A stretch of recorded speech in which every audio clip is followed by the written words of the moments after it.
So our seventh point is to ask, are the people making the claim playing by the rules of science? That is, are they using the logic and reason and empirical evidence and testing and corroboration and so forth? Or are they just trying to make a case for their particular claim? Like, so for example, a nice case study is the difference between UFO proponents and the members of the SETI community, the Search for Extraterrestrial Intelligence.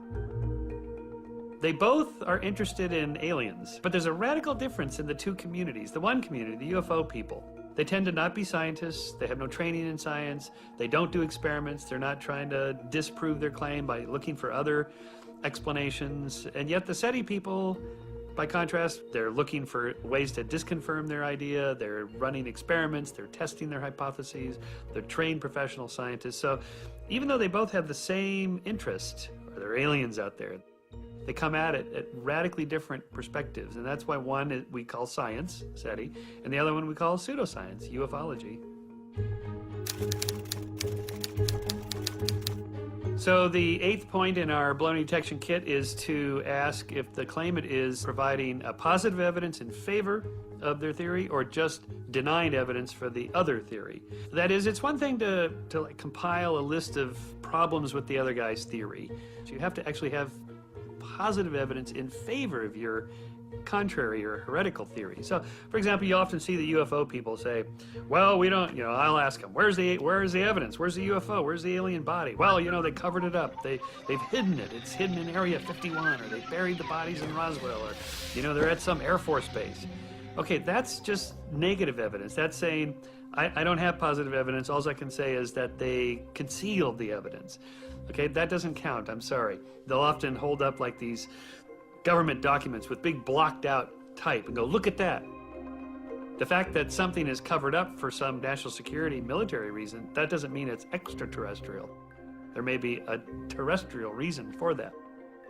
So when Bigfoot people, they say, well, Bigfoot's out there. Okay, maybe, there could be a bipedal primate running around in Canada somewhere. Show me the body. Oh, well, the bodies, they hide and they're very secretive and there aren't that many of them and so on.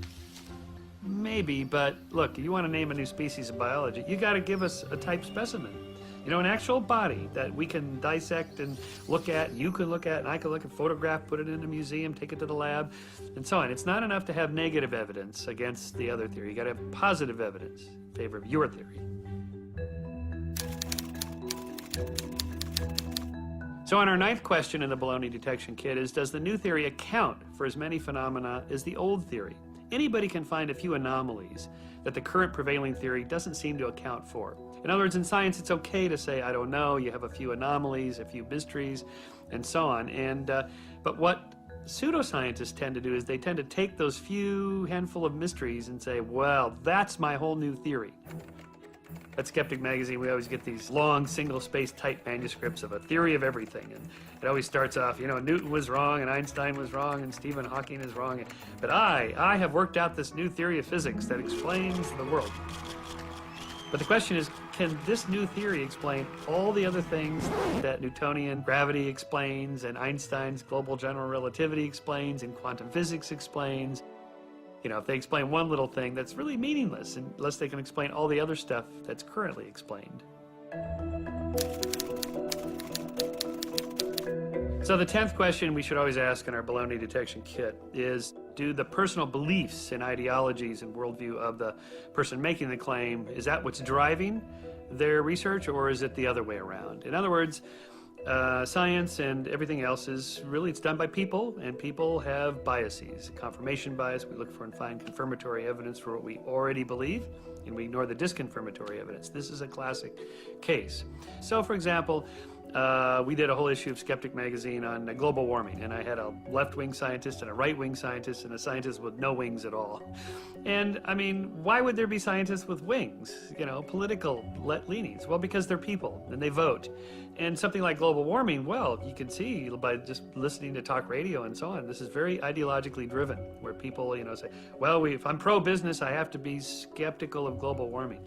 Wait, how about just following the data? Shouldn't the data tell us whether the Earth is getting warmer or not? Well, it is. And shouldn't we be able to discern from the data whether the global warming is caused by human activity or not? Yes, we can, and it appears that it is. So what's all this politics stuff? Well, because we're people. So in science, at some point, you have to remove politics and ideology and say, what is the data?